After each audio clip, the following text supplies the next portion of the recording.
Welcome to the channel everyone. आज हम लोग डिस्कस करने जा रहे हैं सेट्स का एक्सरसाइज 1.3। अगर आप लोगों ने पुराने एक्सरसाइज और कॉन्सेप्ट्स को नहीं पढ़ा है तो आप डायरेक्टली प्लेलिस्ट में जाकर देख सकते हैं। सेट्स के क्लास 11 की सेपरेट प्लेलिस्ट बनी हुई है, या आप आई बटन से ऊपर जाके भी वीडियोस को देख सकते हैं।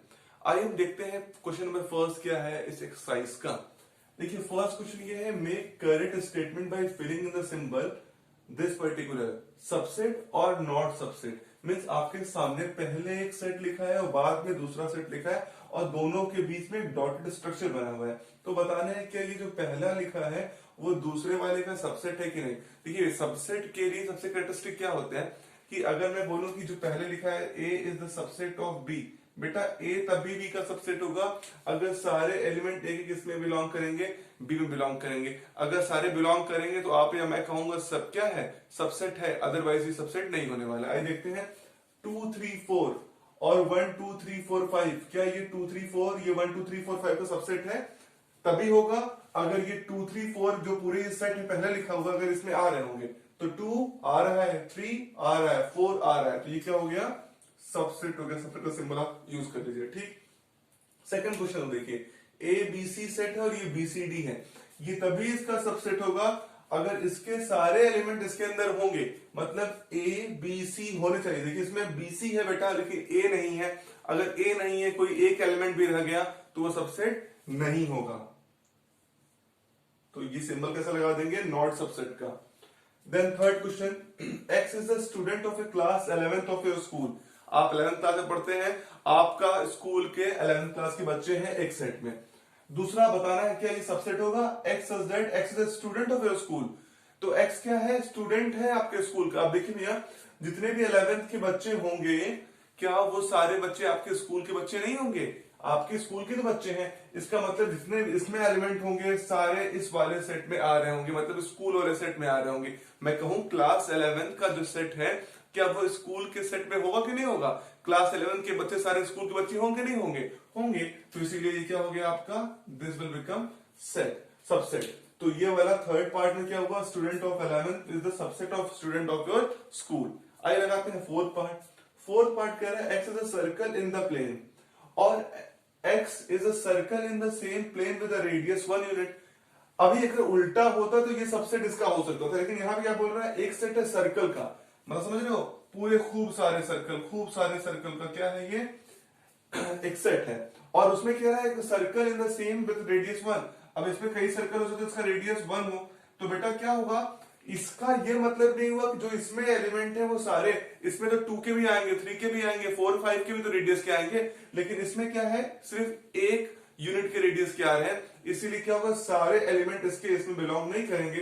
ये क्या बन जाएगा आपका नॉट सबसेट। क्लियर हो रहा है कि नहीं आप लोगों को। देखिए फोर्थ पार्ट का फिफ्थ पार्ट है। फिफ्थ पार्ट क्या है, X is a triangle in a plane. X क्या है, एक ट्रायंगल है प्लेन में। और दूसरा किसको बताना है, X is a rectangle in the plane.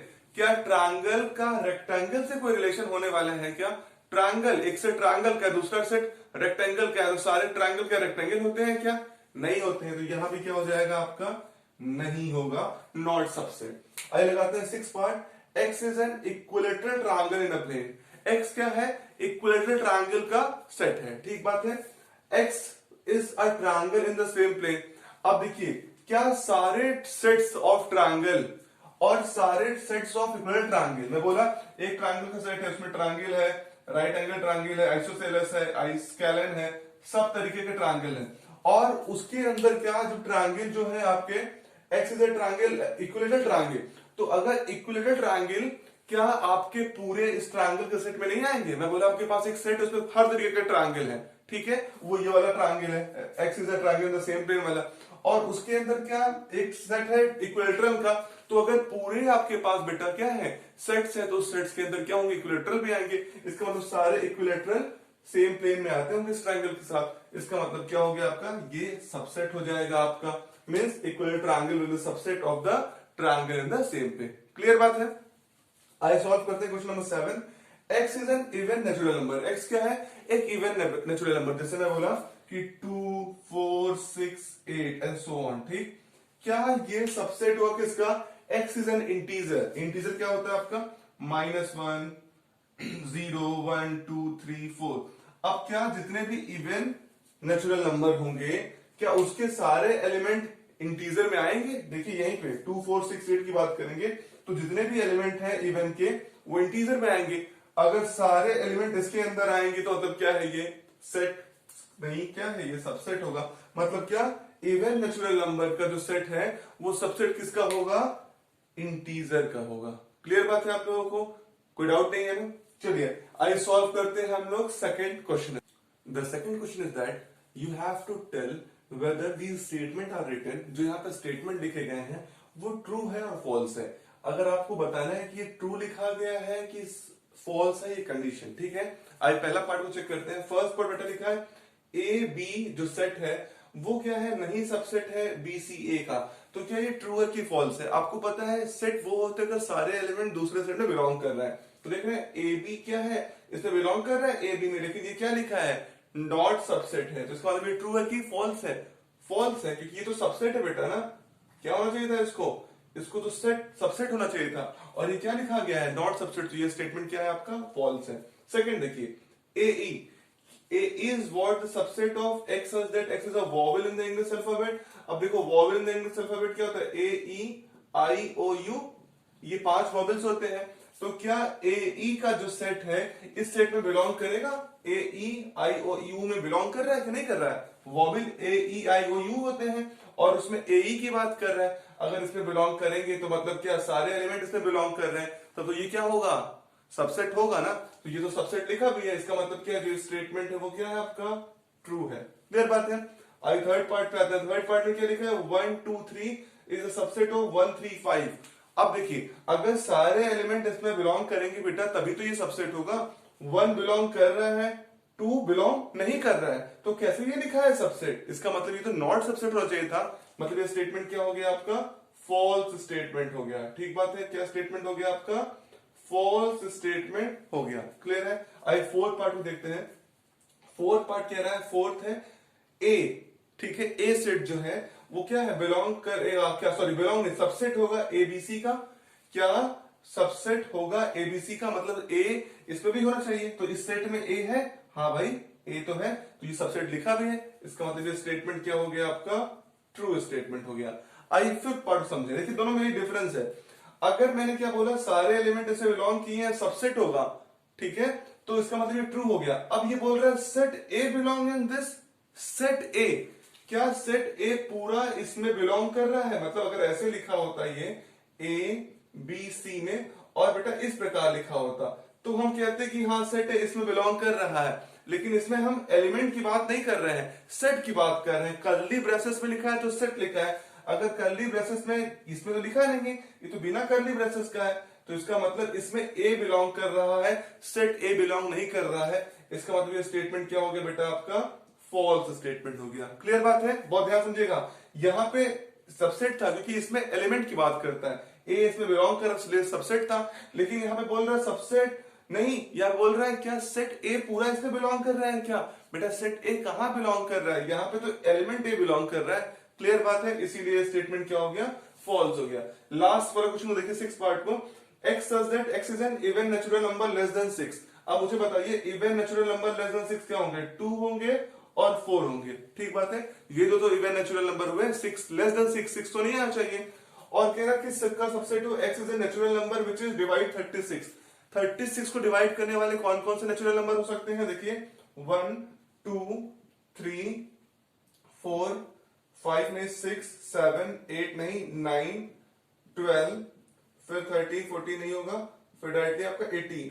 अब देख रहे हो एक सेट आपका ये बन गया 1 2 3 4 6 9 12 18, और एक सेट ये है 2 4। क्या 2 4 इसका सबसेट होगा 1 2 3 4 6 8 9 का? ये जो लिखा है 2 4 क्या इसका सबसेट है? क्या 2 4 इसमें बिलोंग कर रहा है? अगर बिलोंग कर रहा है तो सबसेट है। इसका मतलब जो लिखा है क्या बेटा? ये स्टेटमेंट भी ट्रू स्टेटमेंट है। तो ठीक बात है। आपने देखा होगा पहला पार्ट फॉल्स हो गया, सेकंड पार्ट बेटा ट्रू है, third part is false, fourth part is true, fifth part is false and the last part is also true. Is this clear to everyone? आई सॉल्व करते हैं third question. Question number 3 is what?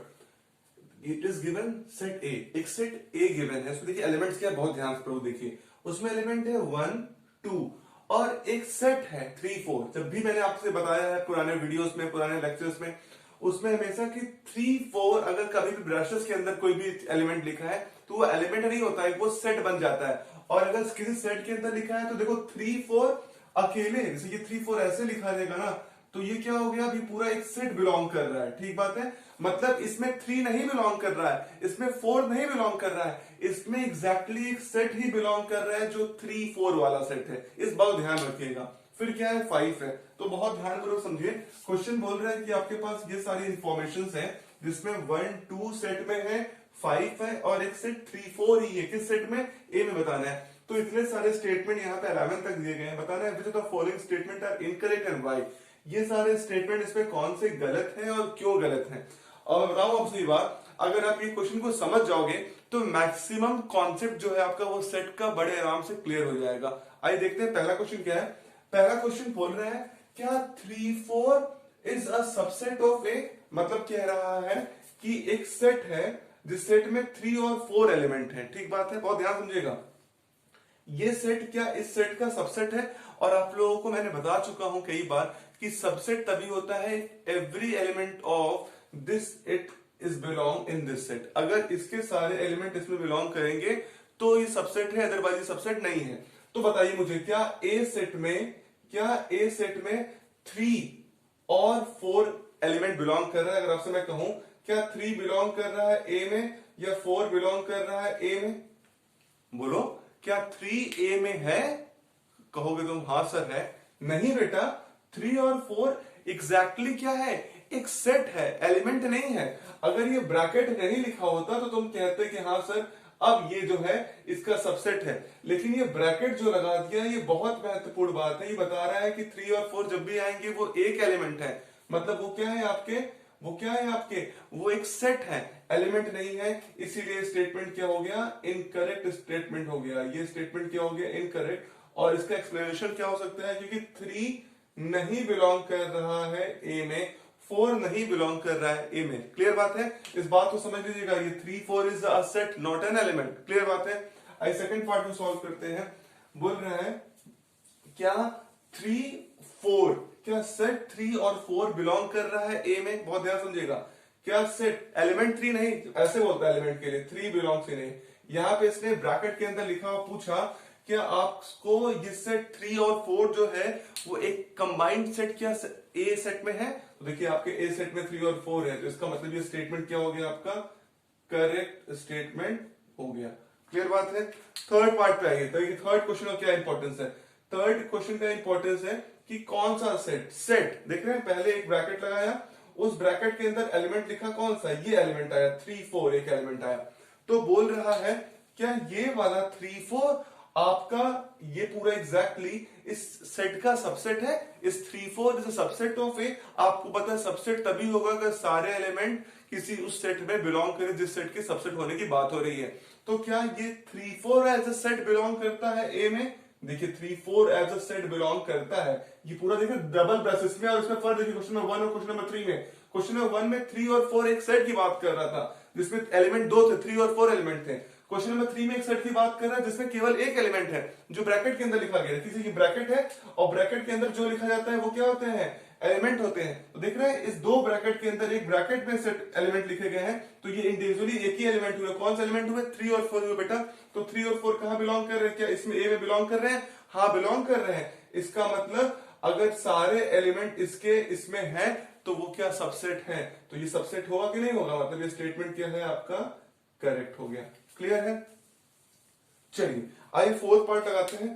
Fourth part कह रहा है क्या 1 belong in ए, क्या 1 जो है वो बिलोंग कर रहा है ए में। मतलब एलिमेंट में आप देखिए क्या 1 है इसमें सेट ए में, तो 1 है सेट ए में। इसका मतलब स्टेटमेंट क्या हो गया आपका, करेक्ट हो गया। क्लियर बात है जो बोल रहा हूं आपसे। 1 बिलोंग्स इन ए मतलब एज ए इंडिविजुअल एलिमेंट 1, क्या इंडिविजुअल एलिमेंट 1 इसमें है तो बिलोंग कर रहा है। इसका मतलब आपका स्टेटमेंट क्या हो गया, 100% करेक्ट हो गया। ये करेक्ट स्टेटमेंट है। फिफ्थ पार्ट में, फिफ्थ पार्ट कहते हैं क्या 1 is a subset of element है। तो ये जान लीजिए कोई भी एलिमेंट अपने ही सेट का सबसेट नहीं होता है। अगर इसको सबसेट होना होता तो यहां पे इस सेट में आता इस तरीके से। इफ मैं बोलता ये जिस सेट 1 जिसमें एलिमेंट है वो इसका सबसेट होता। लेकिन एज अ इंडिविजुअल एलिमेंट, कभी भी कोई भी इंडिविजुअल एलिमेंट अपने सेट में का सबसेट नहीं होता है। ठीक बात है, आप उसको सेट में बनाएंगे तब वो सेट सबसेट बनेगा। ये एज अ इंडिविजुअल एलिमेंट है तो ये क्या होगा, इसका सबसेट नहीं होगा, तो ये स्टेटमेंट क्या हो जाएगा, इनकरेक्ट हो जाएगा। आप यहां पे लिख सकते हो never an element is subset of set. Subset of set, इस बात को रख लीजिएगा, सबसेट ऑफ सेट का कभी भी इंडिविजुअल एलिमेंट क्या होता है, सबसेट नहीं होता है। अगर उसको सबसेट बनना है तो उसको क्या बनना पड़ेगा, सेट बनना पड़ेगा। क्लियर बात है, तो ये स्टेटमेंट क्या हो गया आपका, इनकरेक्ट हो गया। आई क्वेश्चन नंबर 6 लगाते हैं। इसे बोल रहे हैं 1 2 5 इज द सबसेट ऑफ ए। क्या 1 2 5 सबसेट है ए का? ये सेट है जिसमें 3 एलिमेंट है 1 2 5, क्या वो सेट ए का सबसेट है? अगर होगा बेटा तो सारे एलिमेंट 1 2 5 को बिलोंग करना चाहिए ए में। क्या 1 बिलोंग कर रहा है इसमें? हाँ बिलोंग कर रहा है। क्या 2 बिलोंग कर रहा है इसमें? हाँ कर रहा है। क्या 5 बिलोंग कर रहा है इसमें? हाँ कर रहा है। तो ये मतलब ये स्टेटमेंट क्या हो गया आपका, करेक्ट स्टेटमेंट हो गया। ठीक बात है, आइए देखते हैं। अब बोल रहा है ये क्वेश्चन आप बताएंगे, आप लोग ध्यान करो, देखिए क्या सेट में देखिए 1 2 5 बिलोंग कर रहा है ए में। जब तक सबसेट की बात थी तब तक हम इंडिविजुअल एलिमेंट की बात कर रहे थे, लेकिन जब बिलोंग करने की बात आएगी तो हम पूरे ये एक जो चीज लिखा है ये पूरे सेट को बिलोंग कराएंगे ए में। क्या एज अ एलिमेंट, क्या कोई एक एलिमेंट सेट में है जो 1 2 5 बिलोंग कर रहा है ए में? यहाँ पे कहीं पे देखिए, जहां पे ऐसे कहीं लिखा है क्या 1 2 5, कहीं ऐसे लिखा है क्या? नहीं लिखा है। अगर ऐसा नहीं लिखा मतलब ऐसा कोई एलिमेंट नहीं बिलोंग कर रहा है, तो ये बिलोंग नहीं कर, तो स्टेटमेंट क्या हो गया, इनकरेक्ट हो गया, क्योंकि कोई भी ऐसा एलिमेंट नहीं बिलोंग कर रहा है। ठीक बात है, 1 2 5 एक सेट के अंदर लिखा है बिलोंग करने के लिए, और यहाँ पे देखिए 1 2 5 एक सेट है जो सबसेट है। तो ये सेट था, इसके सारे एलिमेंट इसमें बिलोंग करने के लिए क्या था, सबसेट था। लेकिन यहाँ पे एज ए इंडिविजुअल एक एलिमेंट बोला कि 1 2 5 इसके एलिमेंट है। क्या ये ऐसा कोई सेट ए बिलोंग कर रहा है? नहीं। 1 बिलोंग करता है, 2 बिलोंग करता है, 5 बिलोंग करता है एज ए इंडिविजुअल एलिमेंट, लेकिन एज ए सेट में 1 2 5 नहीं बिलोंग करता। जैसे देख रहे हैं आप 3 4 इसमें लिखा हुआ है। क्लियर बात है। आज चलते हैं क्वेश्चन नंबर 8 की तरफ, जिसमें लिखा है क्या 1 2 3 इज द सबसेट ऑफ ए। क्या 1 2 3 जो ये सेट लिखा है ये सबसेट है? देखिए सबसेट के लिए सबसे बड़ा कैरेक्टरिस्टिक क्या है कि सारे एलिमेंट उस सेट में बिलोंग करें। क्या इसमें 1 बिलोंग करता है, 2 बिलोंग करता है, 3 नहीं बिलोंग करता है? क्योंकि 3 4 तो एज अ सेट बिलोंग करता है। तो यहां पे ये क्या हो गया स्टेटमेंट, ये स्टेटमेंट कैसा हो गया, इनकरेक्ट स्टेटमेंट हो गया। क्यों बेटा? क्योंकि 3 नहीं बिलोंग करता है ए में। अगर कोई एक भी इंडिविजुअल एलिमेंट नहीं बिलोंग करेगा तो वो सबसेट नहीं हो सकता। क्लियर बात है। आइए लगाते हैं क्वेश्चन नंबर 9। कह रहा है क्या 5 बिलोंग कर रहा है ए में? क्या इस ए में कोई एलिमेंट है जो 5 एलिमेंट है, सेट नहीं। 5 set is always a subset, लेकिन 5 एज ए एलिमेंट, क्या इसमें कहीं पे भी 5 एज ए एलिमेंट यूज हो रहा है? तो 5 एज ए एलिमेंट यूज नहीं हो रहा है। इसका मतलब क्या है, 5 बिलोंग नहीं कर रहा है ए में। तो ये क्या है, स्टेटमेंट क्या हो गया आपका, इनकरेक्ट स्टेटमेंट हो गया, क्योंकि 5 कहीं पे बिलोंग कर ही नहीं रहा है। ठीक बात है। अब क्वेश्चन नंबर 10 लगाते हैं। 10 क्वेश्चन क्या है, क्या 5 इज द सबसेट ऑफ ए। क्या ए का सबसेट है 5? आप लोगों ने पढ़ा है पावर सेट पे 2 के पावर n जब आप जाते हैं तो आपको ये बात पता रहता है कि 5 जो है वो कहीं पे भी किसी का भी क्या होता है, सबसेट होता है। तो ये जो स्टेटमेंट है वो क्या स्टेटमेंट है आपका, करेक्ट है। ये बात को एकदम ध्यानपूर्वक समझ लीजिए। क्या हमेशा 5 as a set is every time what, subset. लेकिन 5 एज ए एलिमेंट की अगर बात करेगा, जब बिलोंग की बात करेगा, तो हमें इसमें देखना पड़ेगा क्या इसमें कहीं पे है ऐसे लिखा होता। देखिए 5 के बाद अगर ऐसे लिखा होता तो हम बोलते हैं हाँ 5 बिलोंग कर रहा है ए में, लेकिन 5 तो ऐसे सेट में है नहीं। इसका मतलब क्या है, ये स्टेटमेंट क्या है, इनकरेक्ट है। और 5 एज ए सबसेट, क्या बोल रहा है, 5 सबसेट है ए का। अगर 5 एज ए इंडिविजुअल लिखा है और सबसेट की बात कर रहे हैं तो हम क्या बोलेंगे कि भाई वो क्या है, कंफर्मिटी। हमेशा 5 किसी भी सेट का सबसेट तो होना गारंटीड है। ठीक बात है। लास्ट क्वेश्चन है, क्या 5 जो है एज ए सेट, मतलब एक सेट है जिसमें 5 एलिमेंट है, क्या वो इसका एज अ ए का सबसेट होगा? इतने सवाल लगा चुके हैं, आपका ये कॉन्सेप्ट तो क्लियर हो गया होगा। जब भी सेट की बात करेगा तो हम ये देखेंगे क्या उसमें ये एलिमेंट, कि इसके सारे एलिमेंट इसमें है, तो इसमें केवल एक ही एलिमेंट है 5। क्या 5 ए में बिलोंग करता है? क्या 5 ए में बिलोंग कर रहा है? बिलोंग करने का मतलब क्या इसमें कहीं ऐसा 5 ऐसे लिखा हुआ है क्या? ऐसे कहीं फाइव लिखा है क्या? नहीं लिखा है फाइव। अगर नहीं लिखा है फाइव तो ये सबसेट नहीं होगा, फाइव इसमें ए में बिलोंग नहीं कर रहा, तो ये स्टेटमेंट क्या हो गया? इनकरेक्ट हो गया, ये क्या सबसेट नहीं है। ठीक बात है, क्लियर है? कोई डाउट हो तो आप इसको जरूर कमेंट बॉक्स में बताइएगा, मैं आपका आंसर रिप्लाई करने वाला हूं। क्वेश्चन नंबर 4 आइए सॉल्व करते हैं। क्वेश्चन नंबर 4, क्वेश्चन नंबर 4 क्या कहता है? क्वेश्चन नंबर 4 कहता है write down all the subset of the following sets. आपके पास 4 सेट दिए गए हैं और इनके सारे सबसेट्स लिख रहे हैं। तो बेसिकली पावर सेट की बात कर रहे हैं, जितने नंबर ऑफ सबसेट हो जाएंगे वही तो पावर सेट होता है। And you all know power set is dependent on two the power m या two the power n। m क्या मतलब है? Total number of element in the set, जितने भी एलिमेंट होंगे उनके टू द पावर आप कर दीजिए। जैसे यहाँ पे एक एलिमेंट है तो टू द पावर 1 कितना हो जाएगा? 2 सबसेट बन जाएंगे। क्लियर बात है? यहाँ पे 2 है तो टू द पावर 2 कितने हो जाएंगे? 4 सबसेट बन जाएंगे। यहाँ पे कितना है? टू द पावर 3 हो जाएंगे तो 8 हो जाएंगे। और ये 5 लिखा है तो यहाँ पर 0 एलिमेंट, 5 मतलब कोई एलिमेंट नहीं, तो 5 क्या होगा? खुद का ही सबसेट होने वाला है। क्लियर बात है? आई सॉल्व करते हैं, लिखते हैं कितने कितने सबसेट है इसके। तो बेटा पहला मैंने लिखा है, इसमें केवल एक एलिमेंट है ए, तो इसके सबसेट क्या क्या बन सकते हैं? अकेले बन जाएगा ये ए होगा, ये दूसरा क्या हो जाएगा बेटा? 5 हो जाएगा, क्योंकि इसमें एक एलिमेंट है तो two the power 1 is equal to only 2। क्लियर है? दूसरा क्वेश्चन, ए और बी लिखा है इसमें। तो देखिए ए और बी में कितने एलिमेंट है आपके? 2 एलिमेंट है, और मैंने बोला 2 एलिमेंट होगा तो टू द पावर 2 कितने होने वाले हैं? 4 सबसेट बनने वाले हैं। तो अगर 4 सबसेट बनेंगे तो देखिए 4 सबसेट क्या बनेंगे, तो आप जान लीजिए हर सबसे पहला एक सबसेट तो क्या है? 5।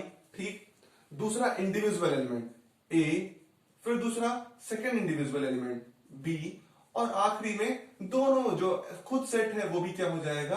आपका सबसेट हो जाएगा। देखिए कितने बने? 1 2 3 4। क्या इसके सिवा कुछ और बन सकता है? इसके अलावा कुछ नहीं बनने वाला है, ये 4 ही होने वाले हैं। आई थर्ड पार्ट देखते हैं, 1 2 3। इसमें कितने एलिमेंट हैं? 3 एलिमेंट, टू द पावर 3 कितने हो जाएंगे? 8 हो जाएंगे। तो इसमें आपके कितने सबसेट बनने वाले हैं? 8 सबसेट बनने वाले। तो कैसे लिखेंगे? सबसे पहले हम लिखेंगे 5, तो 5 तो सब में आएगा। ठीक बात है, 5 सब में आता है। फिर इंडिविजुअल एलिमेंट 1, फिर सेकेंड इंडिविजुअल एलिमेंट 2, फिर थर्ड इंडिविजुअल एलिमेंट कौन? 3। में कॉमन नहीं रहना चाहिए। ठीक, अब देखिए कितना हो गया आपके पास? 4 हो गए, 1 2 3 4, और इसमें आने वाले कितने हैं? 8। तो हम क्या करते हैं? सबको अलग से लिखते हैं। 1 2 एक बार, 2 3 एक बार, 3 और 1 या 1 और 3 एक बार, और आखिरी में कितने हो गए? 4 3 7, और आखिरी में जो सेट है उसको ही लिख देंगे। तो कितना हो जाएगा? 1 2 3। ठीक बात है, 1 2 3। तो हमारे कितने टोटल 8 सबसेट हो गए इस क्वेश्चन के लिए। ठीक बात है। आई क्वेश्चन लास्ट क्वेश्चन सॉल्व करते हैं, दैट इज व्हाट 4 5। तो आपको मैंने बताया 5 इज नल सेट, इसमें केवल एक ही सबसेट होगा, वो क्या होगा? 5 होगा। 5 में कोई एलिमेंट नहीं होगा, 2 पे पावर 0 मींस 1, तो 1 क्या हो गया? केवल 1 आया, that is what 5। I solve करते हैं क्वेश्चन नंबर 5। देखिए क्वेश्चन नंबर 5 क्या कहता है?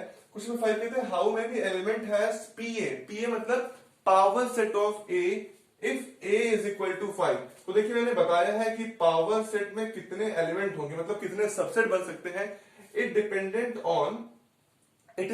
On two the power m, two the power m पे डिपेंड करता है, और m बताता है कि number of element in set, number of element in set, कितना number of element in set है। अब देखिए a में 5 है, तो 5 मींस बेटा कितने एलिमेंट हुए? कोई भी एलिमेंट नहीं है, 0 एलिमेंट हुए।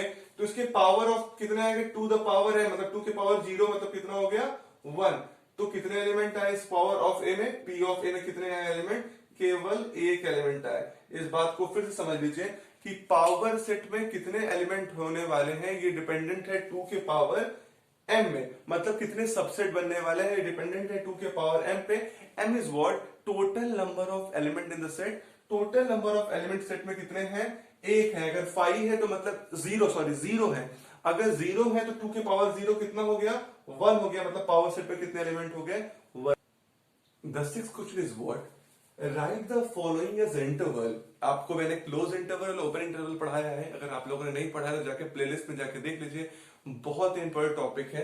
तो उसी कॉन्सेप्ट बेटा ये क्वेश्चन है कि आपको इंटरवल्स के फॉर्म में लिखना है, मतलब क्लोज इंटरवल और ओपन इंटरवल के फॉर्म में लिखना है। अब देखिए पहला क्वेश्चन बोल रहा है x such that x belong in real number. ठीक बात है, रियल नंबर में तो बिलोंग कर दीजिए, हमने इंटरवल ही रियल नंबर का पढ़ा है। -4 एक्स की जो वैल्यू है क्या है, वो बड़ी है -4 से, ठीक बात है, बड़ी है, बराबर नहीं है, लेकिन छोटी है 6 से या बराबर है। तो आपको मैंने बताया है कि जब भी ग्रेटर रहेगा तो सिंबल आप कौन सा यूज करोगे बेटा, you always going to use a symbol as open interval. तो यहाँ पे आप यूज करोगे क्या, ओपन इंटरवल। मतलब इसका मतलब है जो यहाँ पे तुम इंड वैल्यू रखोगे उस वैल्यू को तुम लोगे नहीं, मतलब 4 को तुम कभी ले नहीं सकते -4। तो ये हो गया तो -4, ठीक बात है। और अगर जहां पे इक्वल का साइन रहेगा और ग्रेटर का या लेस का साइन रहेगा, वहां पे तुम कौन सा इंटरवल यूज करोगे, क्लोज इंटरवल। तो ये क्या हो गया आपका 6, तो इसका मतलब क्या हो गया, आपका इंटरवल जो हो गया वो कैसा हो गया, -4 से लेके 6 का। और -4 में ओपन इंटरवल लगा है, मतलब x की वैल्यू -4 कभी भी नहीं हो सकती है, -4 से बड़ी वैल्यू होगी। और अगर 6 पे क्लोज इंटरवल लिखा है, इसका मतलब 6 होगी वैल्यू या 6 से छोटी होगी, मतलब 6 हो सकती है, इसमें कोई डाउट नहीं है। क्लियर बात है। आई सॉल्व करते हैं second part. x belong in real number और x की वैल्यू क्या है, -12 से क्या होगी, बड़ी होगी, और -10 से छोटी होगी। सबसे बड़ी बात क्या है पता है कि ये दोनों में ही क्या है, ग्रेटर और स्मॉलर का सिंबल यूज कर रहे हैं। मतलब यहाँ पे हम लोग यूज करने वाले हैं क्या, ओपन की क्लोज इंटरवल हम लोग यूज करने वाले हैं ओपन, क्योंकि इक्वल का साइन नहीं है। तो यहाँ पे आप लिखिए क्या, -12 बेटा, और कॉमा लगाइए, और यहाँ पे कितना लिखिए, -10, और दोनों ही तरफ ऐसा ब्रैकेट, मतलब ओपन इंटरवल का ब्रैकेट। क्लियर है। आगे लगाते हैं third part. x belong in real number, x की वैल्यू क्या होगी, 0 से बड़ी हो या बराबर हो, और 7 से क्या हो, कम हो, ठीक बात है। तो जब भी बराबर होने की बात होगी तो वहां पे लगाते हैं क्लोज इंटरवल, ये लिखा हमने 0। इसका ये मतलब है कि x में 0 भी इंक्लूड होगा, x की वैल्यू 0 हो सकती है, कॉमा लगाओगे। और ये है बेटा 7, तो बताओ ओपन की क्लोज, क्योंकि 7 क्या है, इससे लेस है, इक्वल तो है नहीं। तो जब ऐसा कोई कंडीशन हो जाए तो तुम 7 लिखोगे, और इंटरवल कौन सा लगा दोगे, ओपन इंटरवल। ओपन इंटरवल का मतलब है कि 7 इंक्लूड नहीं होने वाला है, ठीक है। आइए लगाते हैं fourth part. x belong in real, x की वैल्यू 3 से बड़ी हो या बराबर हो, और 4 से छोटी हो या बराबर हो, मतलब 3 भी इंक्लूड हो और 4 भी इंक्लूड हो। तो कैसे इंटरवल लोगे, 3 लोगे, और क्या लोगे बेटा, 4 लोगे। क्लियर बात है, कोई दिक्कत नहीं। आई सॉल्व करते हैं तब next question, that is what 7th question. तो क्वेश्चन नंबर 7 क्या है, right the following intervals in the set builder form. अभी आप लोगों ने पुराने सवाल में सेट बिल्डर फॉर्म में से इंटरवल के फॉर्म में लिखा, इस बार क्वेश्चंस इंटरवल में दिए गए हैं और सेट बिल्डर फॉर्म में लिखे गए हैं।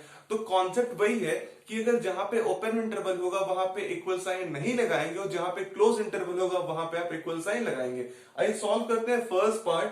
पहला पार्ट है -3 से 0।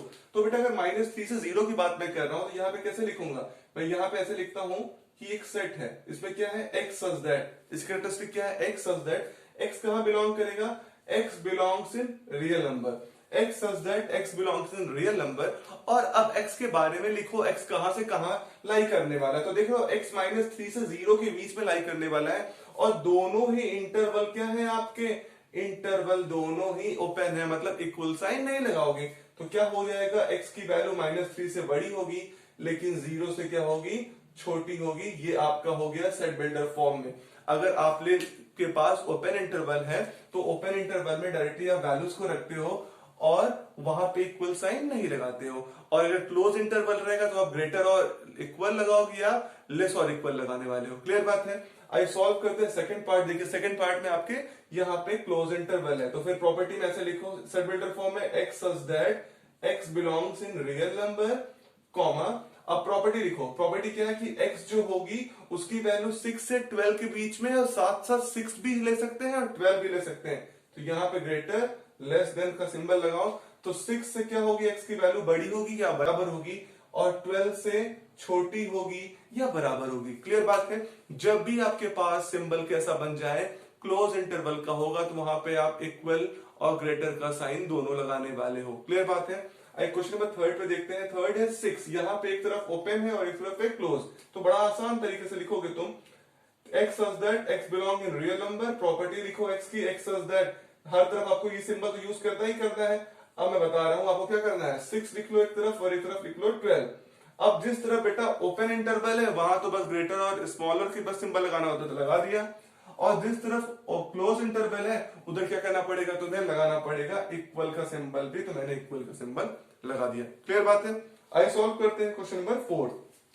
देख रहे हैं यहां पे भी उल्टा है थर्ड पार्ट का, x such that x belong in R, और x की वैल्यू कहां है, बिलोंग है कर रही है -23 से लेके 5 तक। तो मैंने आपसे कहा है जिस तरफ ओपन इंटरवल वहां पे ग्रेटर और इक्वल का सिंबल, तो यहाँ पे ग्रेटर और इक्वल का सिंबल, और जिस तरफ क्लोज इंटरवल वहां पे केवल क्या होगा, सॉरी ओपन इंटरवल वहां पे बिग है, आप इक्वल का यूज कर लेंगे। तो क्या हो गया, x की वैल्यू -23 से बड़ी या बराबर होगी और 5 से क्या होगी, छोटी होगी। तो क्वेश्चन नंबर 7 क्लियर हो गया आप लोगों को। ठीक बात है। आइए सॉल्व करते हैं क्वेश्चन नंबर 8 को। आइए सॉल्व करते हैं क्वेश्चन नंबर 8। क्वेश्चन नंबर 8 क्या कह रहा है, which universal set would you propose for each. आपके पास दो क्वेश्चन दिए गए हैं, बताना है इनके लिए आप कौन सा यूनिवर्सल सेट को प्रपोज करोगे। तो मैं आपको बताना चाहता हूं यूनिवर्सल सेट बेटा वो सेट होता है, वो बेसिक सेट होता है जिसके अंदर सारे सेट इंक्लूड कर जाए। मतलब समझ रहे हैं आप, एक ऐसे सेट्स की बात करिए जिस सेट के अंदर सारे सेट आ जाए, मतलब सारे सेट जितने भी हो सकते हैं वो उसके क्या हो, सबसेट हो। एक ऐसा set which is what the subset of all the set, जैसे मैं बोलूं कि सेट ऑफ नेचुरल नंबर। एक यूनिवर्सल सेट हुआ किसके लिए, इवन नंबर्स के लिए, प्राइम नंबर्स के लिए, ऑड नंबर्स के सेट्स के लिए। तो अलग अलग सेट्स के लिए क्या है, नेचुरल नंबर क्या हो गया आपका, एक यूनिवर्सल सेट हो गया। तो एक बात ध्यान समझ लीजिए, यूनिवर्सल सेट वो सेट होता है जो सेट क्या होता है, सभी सेट्स का क्या होता है, बेस सेट होता है, जिसी से पूरे सेट बाहर निकलने वाले हैं। तो इसीलिए क्वेश्चन आपको दिया है कि आप बताइए यूनिवर्सल सेट क्या होगा, set of right triangles. Set of right triangles के लिए कौन सा सेट आप बता सकते हो कि सेट उसका यूनिवर्सल सेट होगा। तो यूनिवर्सल सेट को रिप्रेजेंट करते हो यू से, और मैं कह दूं अगर सेट ऑफ ट्रायंगल्स, अगर सेट ऑफ ट्रायंगल्स की बात करें तो मैं कह दूं ये यूनिवर्सल सेट है सेट ऑफ राइट ट्रायंगल्स के लिए। क्यों कि मैंने बोला सेट ऑफ ट्रायंगल्स, तो सेट ऑफ ट्रायंगल्स में आइसोसेलेस भी आएगा, राइट एंगल भी आएगा, स्केलन भी आएगा, ऑब्ट्यूज भी आएगा, एक्यूट भी आएगा, ऐसे खूब सारे सेट्स आएंगे। तो उसमें एक part set of right triangle भी होगा, तो इसीलिए यूनिवर्सल सेट इसका क्या हो गया, सेट ऑफ ट्रायंगल्स हो गया। तो सेट ऑफ ट्रायंगल्स का मतलब ये हो गया बेटा कि इसके अंदर सारे अदर सेट्स भी या अदर ट्रायंगल्स भी आ सकती हैं। सेकंड बात भी है सेट ऑफ आइसोसेलेस ट्रायंगल। तो आइसोसेलेस ट्रायंगल के लिए भी अगर मैं बोलूं कि इसके लिए यूनिवर्सल सेट वही सेट होगा, सेट ऑफ ट्रायंगल ही होने वाला है। क्यों होने वाला है सेट ऑफ ट्रायंगल, अगर आपने सेट ऑफ ट्रायंगल एक बार बना लिया तो उसी सेट ऑफ ट्रायंगल के अंदर क्या आने वाला, आइसोसेलेस भी आने वाला है, राइट भी आना है, स्केलन भी आने वाला है। क्लियर बात है। तो यूनिवर्सल सेट वो सेट जिसके अंदर पूरे एलिमेंट आते हो। क्लियर बात है। आइए चलते हैं next question, that is what 9th one. 9th question भी एकदम आसान इसी की जैसा है। बताना है गिवन द सेट ए, इसमें एलिमेंट है 1 3 5, बी 2 4 6, सी 0 2 4 6 8। तो बताना है ये तीन सेट है, ये तीनों सेट्स का विच of the following will be the universal set for all three set. 1 2 3 4, 1 2 3 4 आपके पास चार अलग अलग सेट दिए गए हैं। बताना है इसमें से ये चारों में से कौन ये तीनों के लिए यूनिवर्सल सेट करने वाला है। तो मेरी बात समझ लो, यूनिवर्सल सेट का मतलब ये होता है कि उस सेट के अंदर सारे सेट आए, मतलब समझ रहे हो, जो ये तीनों का यूनिवर्सल सेट होगा उसके अंदर ए सेट भी आ रहा होगा, उसके अंदर बी सेट भी आ रहा होगा, उसके अंदर सी सेट भी आ रहा होगा, मतलब उसके सारे एलिमेंट आ रहे होंगे। ए के भी सारे एलिमेंट उसके अंदर होंगे, बी के भी सारे एलिमेंट होंगे, सी के भी सारे एलिमेंट होंगे। आइए ध्यान देखते हैं, क्या पहला यूनिवर्सल सेट बन सकता है। इसमें 1 3 5 है तो 1 3 5 है, 2 4 6 है, 2 4 6 है, 0 2 4 6 8 है, 0 2 4 6 है, लेकिन 8 इसमें नहीं है, तो सी सेट के एलिमेंट को कंप्राइज नहीं कर पाया, तो इसका मतलब ये यूनिवर्सल सेट नहीं हुआ। क्लियर बात है। आई सॉल्व बताएं इसमें सेकंड पार्ट क्या यूनिवर्सल हो सकता है। तो सेकंड पार्ट तो 5 है, तो अकेले कभी कोई इसका हो ही नहीं सकता, ये तो तीनों को नहीं ले पा रहा है। Third is what 0 1 2 4 5 6 7 8 9 10। ठीक बात है। अब आई देखिए क्या ये ए सेट को इंक्लूड कर रहा है। ए सेट में 1 3 5 है तो 1 भी है, 3 भी है, 5 भी है, इंक्लूड कर लिया। क्या बी सेट को इंक्लूड कर रहा है 2 4 6, 2 भी है, 4 भी है, 6 भी है, इंक्लूड कर लिया। सी सेट को इंक्लूड कर रहा है 0 2 है, 2 भी है, 4 भी है, 4 भी है, 6 है, 6 भी है, 8 है, हाँ 8 भी है। तो इसका मतलब इसमें ए बी सी तीनों सेट्स के सारे एलिमेंट क्यों अपने अंदर रखा है, कंप्राइज किया हुआ है। इसका मतलब ये क्या हो जाएगा, third one will be the universal set for this question number 9 और एबीसी के लिए यूनिवर्सल सेट कौन बन जाएगा? आपका थर्ड। अगर आपको चेक करना है 4.1 2 3 4 5 6 7 8, आप देखोगे तो इसमें जीरो नहीं है, सी सेट का जीरो एलिमेंट इसके अंदर नहीं है, तो फोर्थ वन यूनिवर्सल सेट नहीं बन पाएगा। तो यूनिवर्सल सेट का मतलब क्या है बेटा? वो सेट जिसके अंदर सारे अदर सेट्स के भी क्या आ जाए? एलिमेंट आ जाए, तो वो होता है यूनिवर्सल सेट। क्लियर बात है? अगर आपको ये वीडियो अच्छा लगा हो, आपको कॉन्सेप्ट पूरे क्लियर हो, तो आप ये वीडियो को लाइक करिए, इस वीडियो को खूब शेयर करिए, चैनल को सब्सक्राइब करिए और खूब पढ़िए। आपका बहुत बहुत धन्यवाद।